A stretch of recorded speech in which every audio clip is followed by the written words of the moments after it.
Bonjour à tous, c'est Paul Dam pour vous parler aujourd'hui d'un nouveau sport en sucette avec les bactériophages et particulièrement la phagothérapie.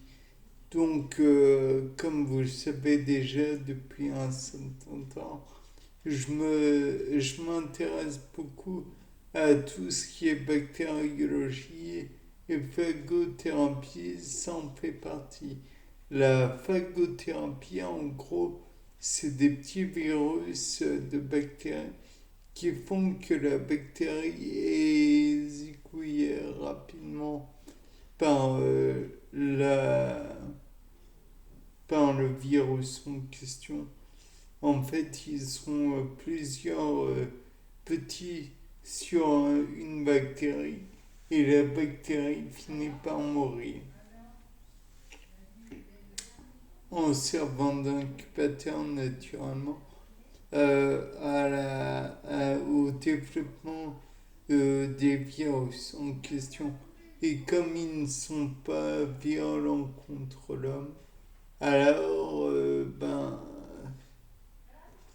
ces virus finissent par mourir dès qu'il n'y a plus de bactéries pour leur servir de garde-manger.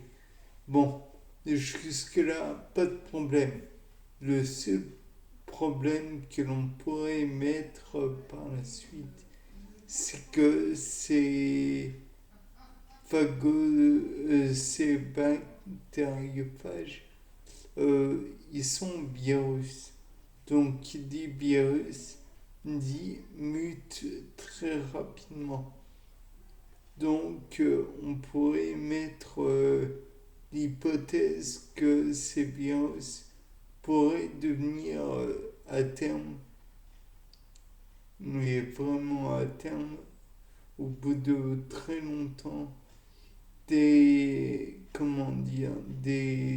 nocifs à des individus nocifs à à l'être humain. Mais le fait est que pour qu'ils deviennent nocifs vis-à-vis de l'être humain,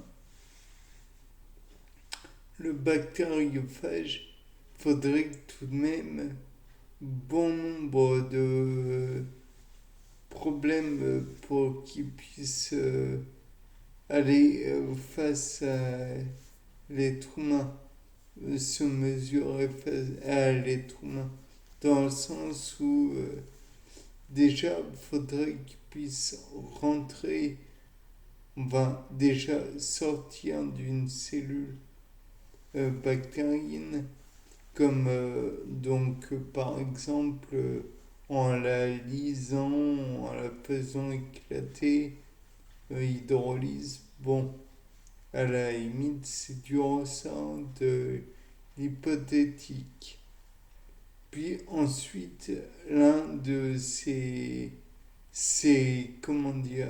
bactériophages devrait pouvoir rentrer dans une cellule sans se faire griller, on va dire, par un globule blanc.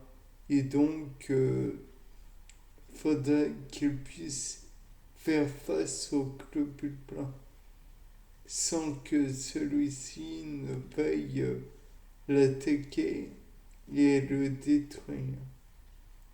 Bon, c'est déjà de l'ordre du big boss en matière de difficulté. Mais bon, imaginons que c'est possible. Une fois qu'il est dans la cellule, faudrait que celle-ci puisse donner suite à sa demande de se reproduire et de reproduire son génome. Faudrait que le dit génome ne soit pas par la suite considéré comme un élément corrompu par la cellule et donc qu'elle ne le redétruise pas par la suite. faudrait que la cellule ne soit pas considérée par un macrophage ou un autre élément de la défense immunitaire comme étant un élément subversif et donc éventuellement à détruire. Cela fait beaucoup d'hypothèses qui font que il y a peu de chances que cela soit un, comment dire, un élément nocif pour le corps humain. Je ne sais plus si c'était Félix Derel ou Monsieur Vort, je ne me rappelle plus du prénom, qui avait émis l'hypothèse comme quoi cela pourrait servir à contre d'alternatives, voire même d'éléments complets contre les bactéries.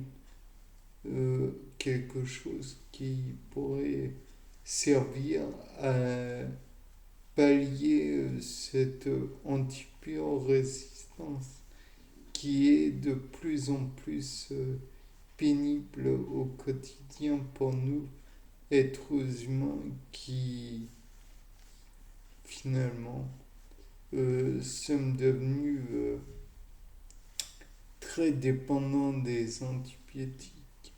De plus, il faut dire ce qui est, si il y a une antibiorésistance de plus en plus importante, bientôt il va falloir faire des antibiotiques chaque fois un petit peu plus compliqués à obtenir et donc les bactériophages qui se reproduisent dans les par exemple l'eau du Nil, l'eau du Gange ou que sais-je encore pourraient devenir plus rentable que de faire des, des antibiotiques à chaque fois plus complexes.